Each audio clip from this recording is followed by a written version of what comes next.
Beberapa saat lalu Sprite melakukan sesuatu yang di luar pakem marketing.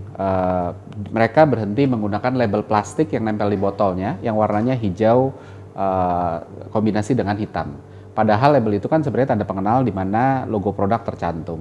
Nah, apa yang kita bisa pelajari dari hal ini? Apakah ini sesuatu yang brilian atau jangan-jangan justru blunder? Halo, saya Ignatius Untung, selamat datang di Marketing.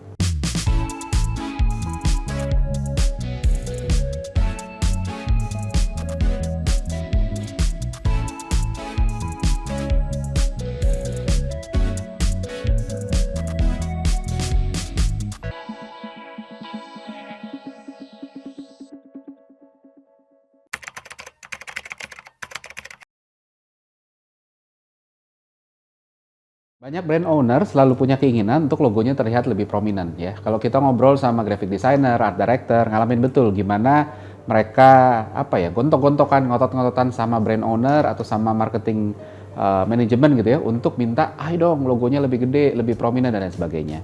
Teorinya sebenarnya make sense ya. Kalau mau jualan produk ya logonya harus terlihat gitu kan. Dengan begitu produk jadi mudah dikenali dan akhirnya lebih gampang ditemukan di rak pembelanjaan dan lain sebagainya. Dan bahkan buat mereka yang belum kenalin, logo yang prominent ini juga ngebantu meningkatkan brand awareness karena exposure-nya pada akhirnya jadi prominent. Nah, tapi menarik ya nggak begitu dengan Sprite. Alih-alih memperbesar logo, mereka malah memilih untuk menanggalkan label plastik di mana logonya tertulis di sana. Hasilnya, Sprite pun hanya terlihat sebagai botol bening tanpa label, yang udah pasti jadi lebih sulit dikenalin ya. Benar ada logo dalam bentuk emboss di packagingnya ya, tapi kan bening. Jadi tampilannya jauh tidak lebih stand out sebenarnya ketika dalam hal ngedorong logo, bahkan relatif sulit dikenalin. Nah, kenapa si Sprite ini melakukan ini? Yang pertama mereka berpikir bahwa ini cara untuk mendukung program less plastic waste, jadi lebih sedikit sampah plastik ya. Sebagian besar botol PET yang digunakan oleh produsen minuman apapun mereknya itu kan sebenarnya sudah bisa di-recycle. Begitu juga dengan label plastiknya. Tapi ada beberapa skenario yang dipertimbangkan oleh banyak perusahaan minuman. Pertama, label plastik seringkali terlepas dari botolnya, malah jadi sampah yang luput dari upaya recycle gitu ya. Lihat aja sampah-sampah yang kalau kita lihat di sungai, di pinggir pantai segala macam, selalu ada aja label plastik dari botol minuman apapun mereknya.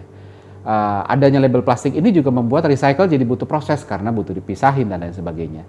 Nah, kepedulian Sprite sebagai isu lingkungan ini sebenarnya relevan untuk Gen Z karena Gen Z ini kan kelompok pembeli yang besar dan mereka apalagi untuk produk Sprite ya, dan mereka amat sangat concern terhadap lingkungan. Mereka punya literasi yang tinggi yang membuat mereka jadi punya awareness dan punya referensi tentang dampak polusi lingkungan.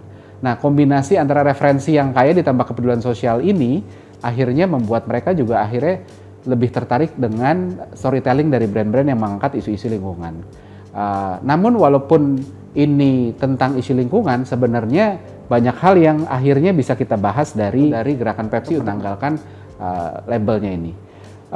Menarik untuk melihat pernyataannya VP Marketing Coca-Cola Eropa yang berkata bahwa ini sebenarnya juga strategi untuk menguji keterkenalan brand. Intinya ini juga untuk melihat sebaik apa konsumen bisa ngenalin Sprite dengan botol yang minim logo itu. Gimana kira-kira Sprite akan kelihatan sih sebenarnya tanpa label ini gitu. Tanpa label hijau dan hitam dengan logo prominent, botol Sprite itu bisa kelihatan seperti botol bekas atau botol minuman yang tidak bermerek.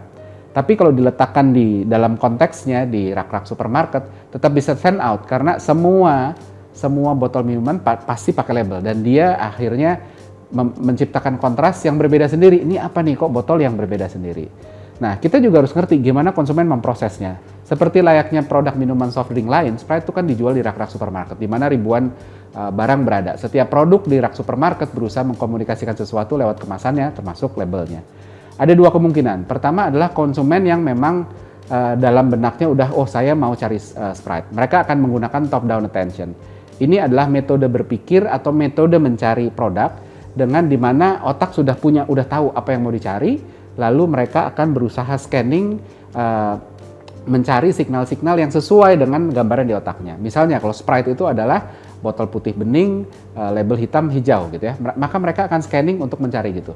Nah, ketika menemukan objek yang sesuai, label hitam hijau, botol putih bening, maka orang akan ngambil gitu ya. Jadi sesuai dengan database-nya.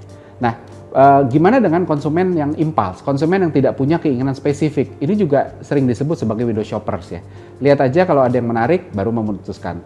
Nah, matanya tetap scanning tapi tanpa filter spesifik gitu ya. Mereka membiarkan otaknya untuk memutuskan berdasarkan trigger yang ditangkap. Ini yang sering juga disebut bottom up attention. Jadi kalau top down itu kita udah punya gambaran di benak, lalu kita cari yang sesuai dengan gambaran di benak dengan scanning cepat. Kalau bottom up itu kita nggak tahu apa yang mau kita cari, tapi ya udah kita membiarkan apa yang disapu oleh pandangan kita, apapun yang menarik itu, oh ini aja deh, kurang lebih begitu. Nah dalam kasus Sprite, buat mereka yang cari Sprite, kan mereka menggunakan top down. Ada resiko nggak menemukan, tapi tambahan emboss di logo akan bantu. Dan ketika itu ketemu, jadi punya wow factor. Karena balik lagi, otak kan selalu predik. Top down attention ini juga akan metode yang berjalan dengan mempredik. Begitu ada yang kok kayaknya mirip ya, tapi nggak sama, dianggap unpredictable. Dan di situ otak akan put more attention. Apapun yang ketika otak berusaha predik, terus ternyata ada sesuatu yang unpredictable, otak akan put more attention di sana. Dan ketika benar itu Sprite, akhirnya jadi punya wow factor gitu kan. Karena prediksinya dikecoh tapi happy ending, tidak berbahaya. Jadi kita ingat, makanya terus kita mikir, oh ini apa nih? Ternyata ini Sprite, oh kok Sprite begini ya? Sehingga lebih diingat. Begitu juga dengan yang impulse. Impulse itu kan pakai bottom up yang tadi. Bukan berarti nggak predik, mereka predik juga tapi nggak spesifik. Sehingga tetap dikasih ruang untuk dikejutkan oleh sesuatu yang unpredictable. Begitu mereka nemuin botol yang tanpa label ini, mereka kan, apa nih kok botolnya nggak ada? Karena kontras gitu ya. Dan ternyata Sprite. Akhirnya ada wow factor juga dari unpredictability-nya itu. Nah, dari sana terus kita berpikir bahwa apakah cara ini cara yang tepat untuk membangun brand. Kita harus ngerti gimana orang membangun brand. Pada umumnya kebanyakan membangun dengan eksplisit. Pakai logo, makanya logonya digedein. Atau headline pun digedein. Kekurangannya pada akhirnya kita cuma pakai satu indera, yaitu penglihatan, itu pun yang paling dasar. Karena pakai simbol yang amat sangat eksplisit. Sementara ada cara-cara yang implisit, bukan dengan signal atribut yang eksplisit aja, tapi juga dengan cara yang implisit. Contoh misalnya warna. Warna ini agak di tengah-tengah. Dibilang eksplisit tapi nggak terlalu eksplisit, dibilang implisit juga nggak terlalu gitu. Tapi warna ini ketika konsistensi dibangun itu juga jadi satu simbol yang adanya di tengah-tengah. Begitu juga dengan design style. Coba aja di googling semua cari iklan IKEA, feel-nya sama gitu ya.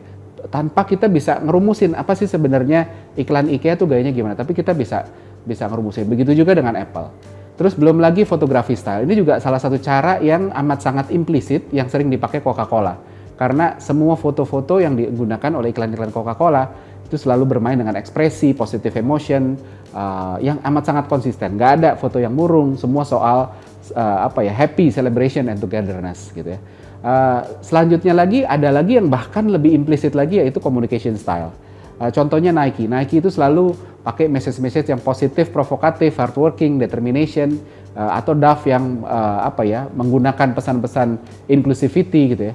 Nah keuntungannya pakai branding yang memanfaatkan cara-cara yang implisit, ini adalah kita tetap bisa dikenalin, brand tetap bisa dikenalin bahkan tanpa simbol-simbol yang eksplisit. Kehadirannya memang implisit, tapi tetap bisa diproses dan dirasain oleh panca indera gitu. Nah kalau dalam dunia nyata kayak seperti kurang lebih gini. Kalau contoh aja, kalau misalnya saya bilang bisa nggak sih kita mendefine flamboyan tuh apa sih? Susah. Apa kita bilang oh flamboyan tuh senyum-senyum genit, genit tuh gimana? Atau bilang oh charming tuh gimana sih gitu. Tapi kita bisa kasih contoh kalau dibilang flamboyan, charming itu adalah misalnya oh George Clooney tuh flamboyan, Antonio Banderas tuh flamboyan gitu. Atau sama juga kalau suruh define cool tuh kayak apa sih gitu. Orang bilang cool itu adalah pendiam gak banyak ngomong kayak Mr. Bean gitu kan, enggak juga gitu. Tapi punya karisma tuh gimana sih? Nah jadi amat sangat sulit, tapi ketika disuruh kasih contoh kita bisa kasih contoh, oh cool tuh misalnya kayak Keanu Reeves atau Kevin Costner dan lain sebagainya. Dan implicit signal itu jauh lebih powerful dari eksplisit karena itu tadi kita nyebutin menjelaskan aja susah sekali, tapi buat kita bisa ngerasain ya, kita nggak bisa mendefinisikannya karena itu melibatkan lebih banyak indera sehingga trigger dan pintu masuk untuk grab attention-nya juga lebih banyak gitu ya. Nah ketika kita bangun brand beyond explicit, lebih dari sekedar cara-cara eksplisit, kita bisa punya instant recognition lebih kuat dan nggak terduga dan tidak terdetek sama kompetitor karena tadi banyak inderanya, panca indera, dan itu tidak bisa didefinisikan tapi tetap bisa dirasain. Dan implicit brand asset ini bikin kita lebih banyak pakai rasa ketimbang logika. Ini bukan soal bagus jelek, tapi tentang connect dan nyambung. Rasanya kok nyaman gitu ya. Bisa bikin lagi dan nggak mau lepas. Loyalty-nya juga lebih tinggi gitu kan. Nggak tergantung sama logic aja gitu. Dan ketika udah nggak kompetitif, lalu terus orang tinggalin, nggak gitu. Karena ini sesuatu yang lebih menarik. Nah, balik lagi ke Sprite. Brand Sprite tetap bisa dikenalin bahkan tanpa label ketika implicit brand assetnya udah terbangun. Tanpa itu maka dia akan kesulitan sekali untuk bangun instant recognition tadi gitu. Dan ketika itu tidak terbangun harus balik lagi ke label. Nah, nextnya kita tunggu gimana campaign yang sudah dilakukan Sprite ini, apakah hasilnya akan jadi wow atau malah jadi blunder. Seperti biasa ada quiz, pertanyaannya sebagai berikut. Dan pemenang dari episode kali ini seperti biasa bisa disaksikan di marketing episode selanjutnya. Maka dari itu selalu saksikan marketing di Marketers TV. Saya Ignatius Untung, pamit undur diri.